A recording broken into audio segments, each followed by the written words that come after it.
Indian মিউজিয়ামে বসন্ত উৎসব, ডোনা গাঙ্গুলি নৃত্যে মুগ্ধ দর্শকেরা। দীক্ষা মঞ্জুরির বসন্ত আয়োজন, সুর নৃত্যে রঙিন সন্ধ্যা। ইন্ডিয়ান মিউজিয়ামে বর্ণাঢ্য উদযাপন। কলকাতার ইন্ডিয়ান মিউজিয়ামে বসন্ত উৎসব উদযাপিত হলো ধুমধাম সহকারে। প্রতি বছরের মতো এবারও দীক্ষা মঞ্জুরির উদ্যোগে অনুষ্ঠিত হলো এক মনোমুগ্ধকর সাংস্কৃতিক অনুষ্ঠান, যেখানে বিশেষ আকর্ষণ ছিল বিশিষ্ট নৃত্যশিল্পী ডোনা গাঙ্গুলির নৃত্য। এই মুহূর্তে আমরা উপস্থিত হয়েছি ইন্ডিয়ান মিউজিয়ামে। ইতিমধ্যে এখানে জমে গেছে হাজার মানুষের ভিড়। দীক্ষা মঞ্জুরির ডোনা গাঙ্গুলির উদ্যোগে প্রতি বছরের ন্যায় এবছরও পালিত হলো বসন্ত উৎসব।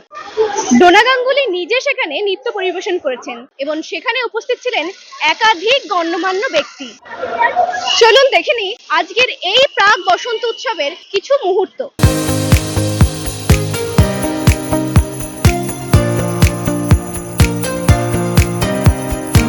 না, কিন্তু পুরো প্রোগ্রামটা আমার আইটেমটা আর বসন্ত পল্লবীটাই ওডিসি। বাকি প্রোগ্রামটা it's a holy program, so it's a feel good program. তো ইটস মানে কোনো নাচের সেরকম যে ওডিসি স্টেপস তা নয়। ইট ইজ যে কোনো নাচের যেই স্টেপ, যেই মিউজিকটা শুনে যেই স্টেপটা মনে হয়েছে ওই স্টেপটাই। So it's a feel good programme, সবাই এনজয় করে, সব বাচ্চারা লুকস ফরওয়ার্ড করে। কালকে তো দেখলে প্রণামে সব বয়স্ক লোকেরা এসেছিলেন, ওনাদেরও প্রোগ্রাম ভালো লেগেছে। আজকে ইটস ওপেন টু অল, তো আমাদের প্রচুর লোক দেখতে আসে। দে অল এনজয় বসন্ত ঋতুর ওপর, বসন্তের ওপর গান নাচ সবাই খুব ভালো লাগে। আর আমার নিজের পার্সোনাল ফিলিং হচ্ছে এইভাবেই বসন্ত হোলি সেলিব্রেট করা উচিত। গান নাচ, বড়দের পায়ে একটু আবির দিয়ে, গালে বাচ্চাদের একটু আবির লাগিয়ে, আমার মনে হয় এইভাবেই হোলিটা সেলিব্রেট করা উচিত। ভালো তো লাগছেই, কারণ বসন্ত উৎসবে বসন্ত যখন আসে সবার মনটা সবার অটোমেটিকলি ভালো লাগে। তো এরকম এতজন স্টুডেন্ট, 500-এর উপরে স্টুডেন্ট, সবাই মানে যারা অনলাইন স্টুডেন্ট, যারা বাইরে থেকে এসছে, মানে এটা একটা আমাদের দীক্ষা মানে একটা উৎসবের মতো।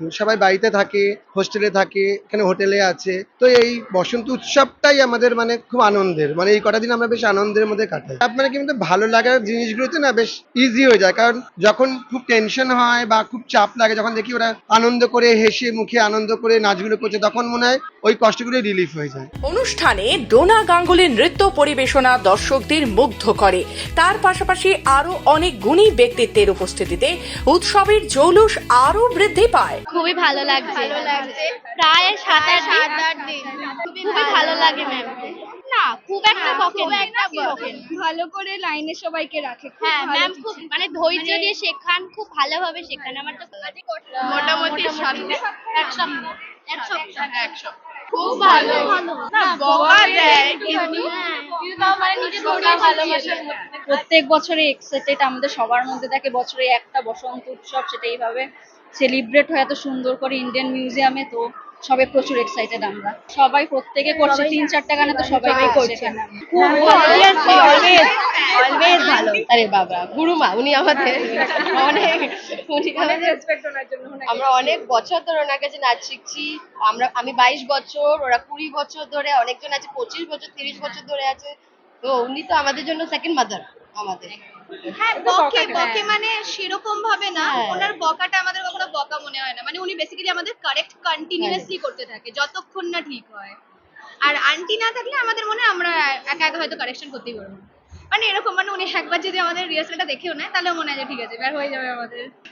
প্রতি বছর লন্ডনে যাই আমরা, প্রতি বছর একবার করে লন্ডনে ঘুরে আসি। ওটা ডোন আন্টির জন্যই হয়। তো থ্যাঙ্কস টু হার যে আমরা একটা বিদেশ করতে পারি। শুধু লন্ডন না, আন্টির বাড়িতেও থাকি। তো আমরা শুধু লন্ডন না, অনেক জায়গায় ঘুরেছি, ডোন আন্টির জন্যই ঘুরেছি। বোধহয় আমাদের সবার first visa is because of ডোন আন্টি। তো ওইটার জন্য বসন্তের রঙে সেজে ওঠা এই সন্ধ্যা কলকাতার সাংস্কৃতিক আবহকে এক নতুন মাত্রা দেয়। এরকমই নানা অনুষ্ঠানের নজর থাকবে খবর বাংলার, আর আপনাদের নজর থাকুক খবর বাংলার পর্দায়। ক্যামেরায় প্রিয়াঙ্কা সাধুকার সাথে কোয়েল রয়ের রিপোর্ট, খবর বাংলা, কলকাতা।